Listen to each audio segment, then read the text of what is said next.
आजाद digital के साथ मैं हूं इमरान वसीम। नाज़रीन, आज 14 नवंबर है, दिन है जुमातुल मुबारक का और साल 2025। लेकिन आज जुमे का ये दिन, बबरकत दिन, मुबारक दिन, कई लोगों पर बिजलियां बन के गिरा है। पिछले चंद घंटों में जो अहम डेवलपमेंट्स हुई हैं उनकी डिटेल इस प्रोग्राम में आपके साथ हम शेयर करने जा रहे हैं। सबसे पहले तो खैबर पख्तूनख्वा के वजीर आला सोहेल अफरीदी को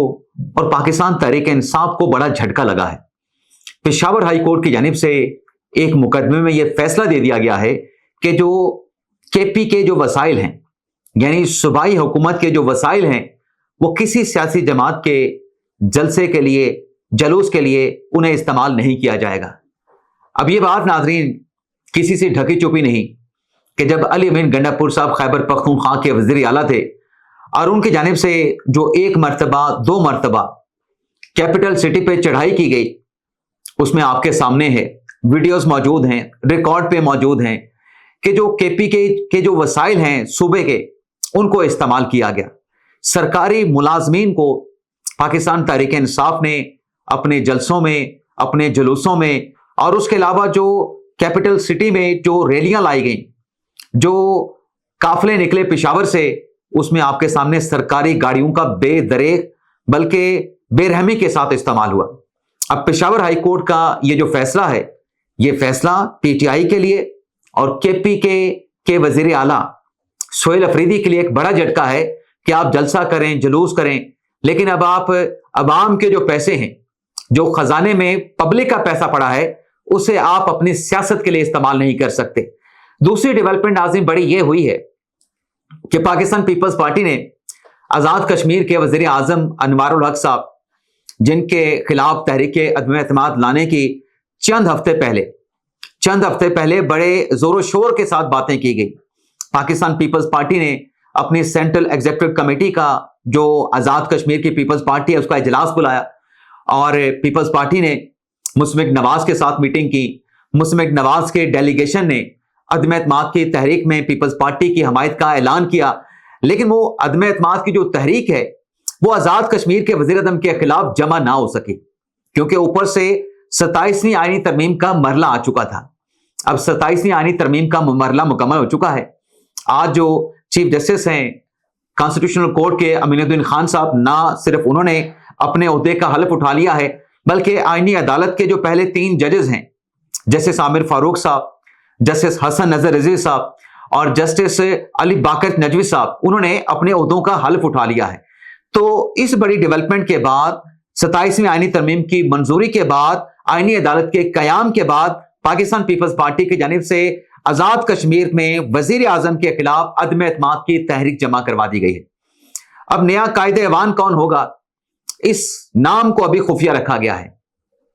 अब देखते हैं अदम एतमाद की तहरीक से मुतल्लिक जो पीपल्स पार्टी का दावा था कि हमारे पास नंबर पूरे हैं, और जो एक डेडलॉक चल रहा था पीपल्स पार्टी और नून लीग के माबैन। पीपल्स पार्टी ये चाह रही है कि आजाद कश्मीर की हुकूमत अपनी टर्म को मुकम्मल करे, जबकि नून लीग का मुतालबा यह था कि हुकूमत हासिल करने के बाद, वजीर आजम पीपल्स पार्टी अपना बनाने के बाद, जो कुछ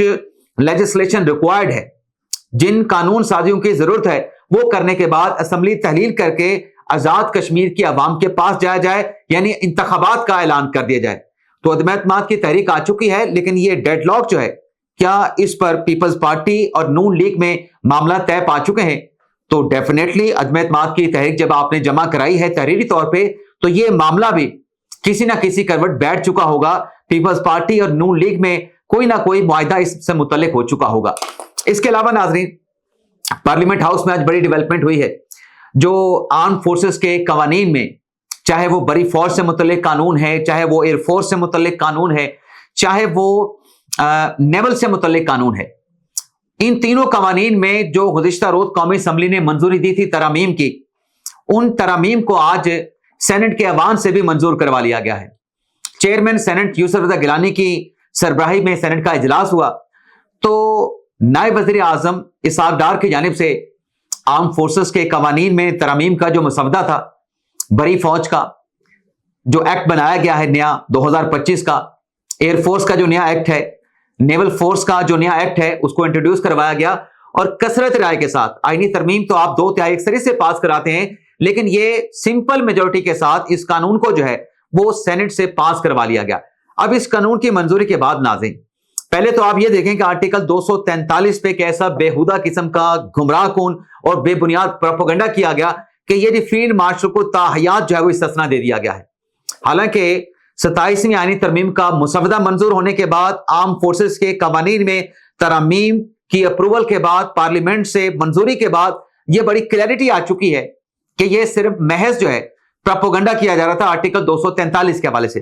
ہم نے کل بھی ایک مختصر ویڈیو میں بات کی تھی کہ اگر آرٹیکل 243 کو آرٹیکل 199 کے ذیلی آرٹیکل 3 کے ساتھ ملا کے پڑھا جائے تو کلیئر ہو جاتا ہے کہ افواج پاکستان میں خدمات پہ جو آپ کو عہدہ ملتا ہے، جو رینک ملتا ہے، اس پر آلریڈی 1973 کے آئین میں استثنا موجود تھا۔ اس قانونی استثنا کو، اس لیگل امیونٹی کو اب جو ہے وہ کور دے دیا گیا ہے، کانسٹیٹیوشنل کور دے دیا گیا ہے۔ اور اس کے ساتھ ساتھ ناظرین، اس بات کا امکان بھی موجود ہے کہ یہ جو قانون آج سینٹ سے پاس ہوا ہے، اس سے جب صدر پاکستان اسینٹ کریں گے، یعنی اس کی توثیق کریں گے اور پھر اس کا گزٹ نوٹیفیکیشن جاری ہوگا، تو ہمارے جو آرمی چیف ہیں، جو فیلڈ مارشل ہیں، انہیں کمانڈر آف ڈیفنس فورسز بھی بنا دیا جائے گا۔ اب یہ کوئی ایکسٹینشن نہیں ہے، اس پہ بھی پروپیگنڈا چل رہا تھا، خوب پروپیگنڈا کیا گیا، جھوٹا بے بنیاد۔ یہ ایک نئی تعیناتی ہوگی، کمانڈر آف ڈیفنس فورسز کی ایک نئی تعیناتی ہوگی، اور یہ عہدہ بھی 5 سال کے لیے ہوگا، اور جس روز اس عہدے پہ تعیناتی کی جائے گی اس روز سے جو ہے باضابطہ طور پہ میعاد کا جو ہے وہ آغاز ہو جائے گا۔ اب ناظرین عدلیہ کی سائڈ پہ آ جاتے ہیں۔ ایوان صدر میں جو تقریب ہوئی اس میں امین الدین خان صاحب نے تو کانسٹیٹیوشنل کورٹ کے چیف جسٹس کا حلف اٹھا لیا۔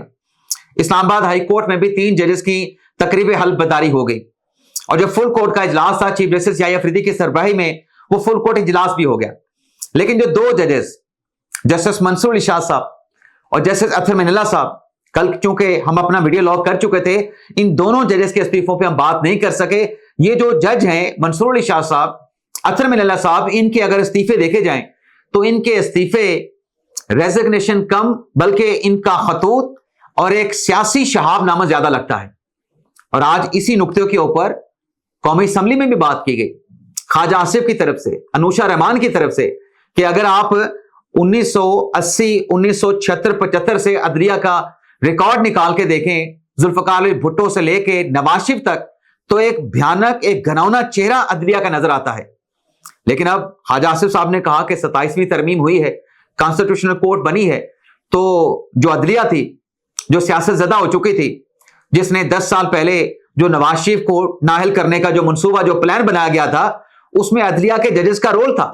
خواجہ آصف صاحب نے نام لیے باضابطہ طور پہ، سابق چیف جسٹس میاں ثاقب نثار کا، عمرتا بندیال کا، اعجاز الاحسن کا، منیب اختر کا، سابق چیف جسٹس آصف سعید کھوسہ کا، کہ ان لوگوں نے مل کے پہلے نواز شریف کو نااہل کیا، بالتاحیات جو ہے انہیں سیاست سے باہر کر دیا گیا۔